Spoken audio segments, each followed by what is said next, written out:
Assalamualaikum, Bang. Oh, waalaikumsalam warahmatullahi. Ngapain di sini? Eh, Habis sholat? iya, mau Oh. istirahat aja. Istirahat. Udah beres kelas? Udah, alhamdulillah.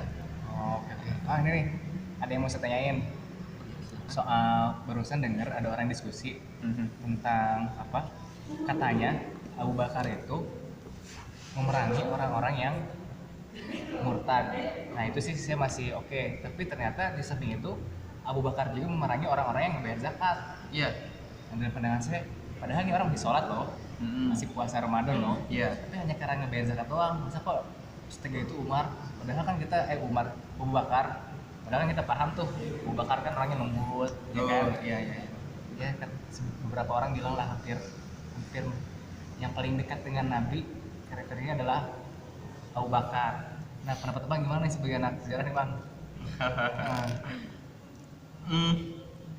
Memang ketika Rasul wafat gitu kan, Rasul wafat itu agak kacau memang keadaan Arab saat itu. Banyak orang-orang, apa sih, orang Baduy, orang-orang kampung gitu, yang mereka tuh akhirnya mungkin karena pemahaman agama yang dangkal dan lain-lain gitu, malah menolak bayar zakat gitu.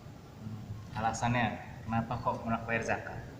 Menolak bayar zakat itu alasannya bisa tadi karena ilmunya kurang gitu ya, sehingga mereka pikir adalah mungkin zakat juga opsional. Tapi kan sebenarnya zakat itu wajib dan bukan hanya ketika pas Rasul. Banyak juga tuh yang menolak bayar zakat cuman karena Rasul udah wafat. Mereka bilang kewajiban zakat itu hanya ada ketika Rasul hidup. Nah, ini kan sama Abu Bakar diluruskan lagi. Ya. Tapi kenapa Abu Bakar sampai memerangi begitu? Apakah tidak cukup yang sampai memerangi? Seberapa urgensi zakat itu kok sampai? Padahal dia kan tidak menyebutkan Tuhan kan? Iya. Dia tetap penyembah Allah kan, tetap mengesahkan Tuhan. Tapi dia nggak bayar zakat. Tapi kenapa Abu Bakar memeranginya? Tidak membayar zakat dalam artian mengingkari kewajiban zakat itu bisa dibilang murtad juga loh, Bang. Karena ngeri. Nah, Rukun Islam masih ingat kan? bukan Islam ya. Iya. Islam.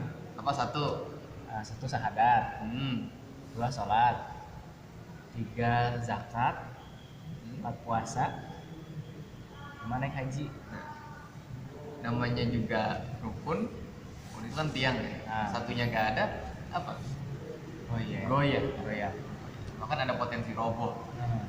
Jadi Abu Bakar ingin gimana caranya Islam betul kan? Salah satu pilar yang saat itu sedang goyah adalah zakat, dan gimana caranya harus dibetulkan.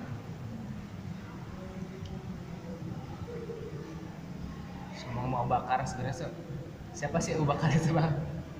Oke. Nah, Abu Bakar itu bukan tokoh yang asing ya. iya, kita sering mendengar Abu Bakar As-Siddiq gitu ya. Iya, betul. Hampir di tempat gitu ya. Tempat. Nah, hampir mustahil orang Islam nggak tahu Abu Bakar, ya kan?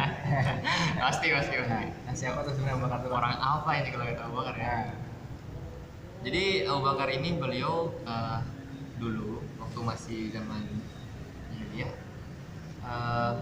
beliau itu bernama Abdul Ka'bah. Jadi abdi dari Ka'bah gitu ya. Ada riwayat yang mengatakan beliau lebih muda dari Rasul 2 atau 3 tahun. Ada yang bilang seperti itu. Kemudian namanya Abdul Ka'bah kok jadi Abu Bakar ya? Nah, Abu Bakar kenapa? Agak jauh ya.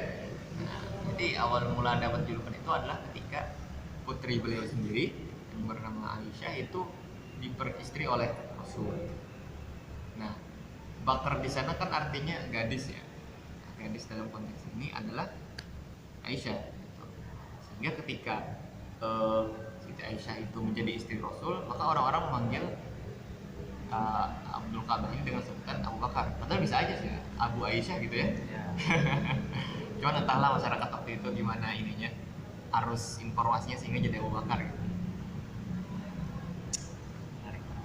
Tuh, tapi saya nyambung ke hari ini gitu Bang ya. Ngomong-ngomong zakat, saya cukup nyambung sih kenapa Abu Bakar tiba-tiba memerangi orang yang nggak bayar zakat. Apa tuh? Karena potensi zakat itu bagus buat kesejahteraan umat Islam itu sendiri. Iya. Dan contohnya Indonesia deh. Indonesia ternyata punya hutang 5.500 triliun. 500 triliun. Waduh, saya nggak kebayang seberapa banyak itu duit. Iya benar. Saya belum bisa ngebayangin. Mau beli apa nanti? Nah, tapi di balik itu Indonesia juga punya potensi, umat Islam Indonesia punya potensi zakat yang juga besar. Berapa? Yang bisa jadi itu kalau kita bisa mengoptimalkan itu bisa jadi alasan kenapa sih kita harus berhutang gitu. Iya. Nah, nominalnya itu sampai 232 triliun. 232 ya. 232 triliun. Gede juga, tetap masih gede. Ya itu gede tuh. Berarti kan cuma berapa persen? Ya bisa lah aneh kata itu bisa dioptimalkan, kita bisa minimalisir hutang. Tapi faktanya penyerapan zakat itu masih jauh bang, masih sekitar 100 berapa triliun gitu. Jadi belum sampai target. Nah saya nyambung ke kisah abang barusan. Oke. Abu Bakar waktu hidup di Indonesia, jangan-jangan umat Islam di Indonesia malah di Perangnya semua gitu. nah itu gimana bang? Jadi malah bukan khawatir ya, butuh penerangan lebih jelas loh. Iya. Tapi saya paham juga kenapa Abu Bakar memerangi orang yang tidak membayar zakat. Karena zakat itu punya konsekuensi buat kesejahteraan umat. Dan sebagaimana hutang kita banyak, masuknya kan ke rakyat. Iya. Pajak dinaikin, Harga-harga naik. harga naik. Iya. Untuk konteks sekarang sih memang harus diakui ya kita lagi susah gitu.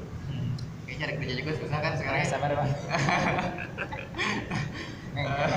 Kebijakan baru 2020 awal kalau nggak salah, Jokowi mau gaji orang-orang yang tidak Punya pekerjaan. punya pekerjaan, santai. Enggak, lebih baik tetap punya pekerjaan. Punya pekerjaan. Tetap lebih baik gitu. Nanti saya kalau berserah diri kepada pemerintah coba iya nanti. Oh yes. Orang-orang yang apa boleh terjadilah gitu. Kalau ngomong zakat sebenarnya benar ada potensi besar, terutama di wilayah urban ya, perkotaan. Nah, Indonesia sendiri kok banyak yang zakatnya belum terserap dan bahkan yang terserap pun masih sedikit gitu ya. Nah ini bisa aja beberapa faktor, masih dugaan saja sih ya. Gak apa kan kita geduga-geduga ya.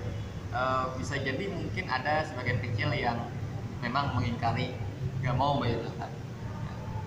Yang mau bayar itu mungkin ya pikir zakat bikin miskin, enggak ya. Habis itu bisa jadi ada yang ilmunya kurang. Ya, sekarang udah sebenarnya dari dulu juga bermunculan orang-orang yang Islam istilahnya zakat nominal ya, KTP doang. Nah, bisa juga dia sebenarnya bayar zakat tapi di wadah-wadah yang tidak tercatat gitu.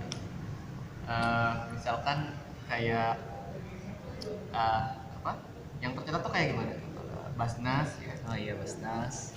Terus apalagi tuh lembaga zakat? Lazismu. Terus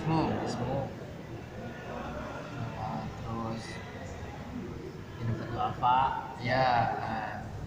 Yang lembaga zakat yang populer lah.